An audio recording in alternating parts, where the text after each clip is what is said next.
We'll go with the Miami Heat. The Heat. I got two obvious ones. Two obvious pieces that they need to address. The two obvious positions Well, that they need to address. the point guard's probably one of them. Yes. I know you want to upgrade at the point guard. I think I've seen this in the reports. Do you take a hard look at D'Lo? You know what? I would. You want to know why I would? Because D'Lo is a guy, right now, D'Lo is a guy that some people look at like his NBA career possibly could be over. He's been in a couple different destinations now. The best we've seen him look was in Brooklyn that year that they made the playoffs, and he's kind of been good but not great since, between Golden State and then Minnesota. Miami would be the perfect destination for D'Lo. It's team first organization. It's, you are going to grind and you're going to do everything that we ask of you to do. And, if you trust in the system, you're going to be able to resurrect your career. Guys, there's been a lot of guys in D'Lo's positions that got to Miami and then looked like they belonged again. Perfect example was Dion Waiters.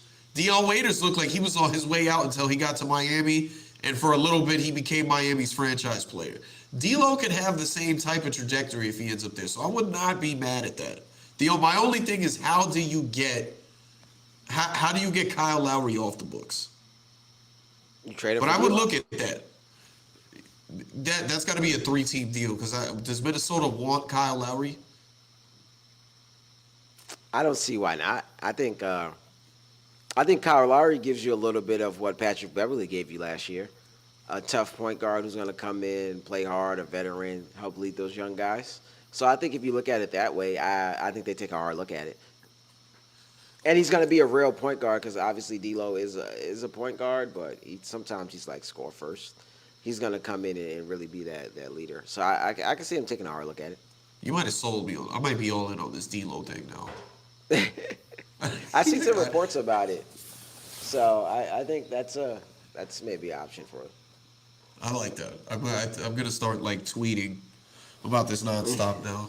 What was the second thing you think they need? You need a big. You got to get a big.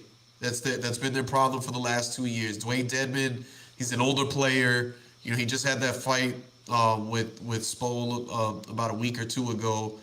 And So is this a backup big or someone to go with Bam? it could possibly be either or. It depends on what you want the lineup to look like. Because you could continue to play Bam at the 5, or you could go to what you were doing about 2 years ago when you were playing Bam at the 4, and then you have because Bam can play the 5, but Bam is not a traditional big. He's not a legitimate big man. So you can kind of play with lineups a little bit when you move Bam to the 4, and then you've got whoever it is that you want to target at the 5 as your spot. Right. Indiana's going to be an interesting team because what they do with Turner. Buddy Hield and Miles Turner could be interesting because what if the Heat trade Kyle Lowry off to Minnesota and you get back D'Lo and then you make a trade and get Miles Turner and Buddy Hield in there. So and I bought. You got a whole new roster. I bought those two guys' names up in a lot of teams because I felt like just Miles Turner being a big, he can stretch the floor, he blocks a lot of shots, and then obviously Buddy Hield's shooting ability.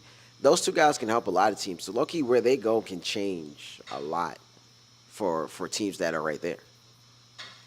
I hope the Miami Heat is listening. Kayson just threw out a whole recipe for success. Listen to it. Get on the phones. Pat Riley, get on the phones. You heard what this man just said. You heard it.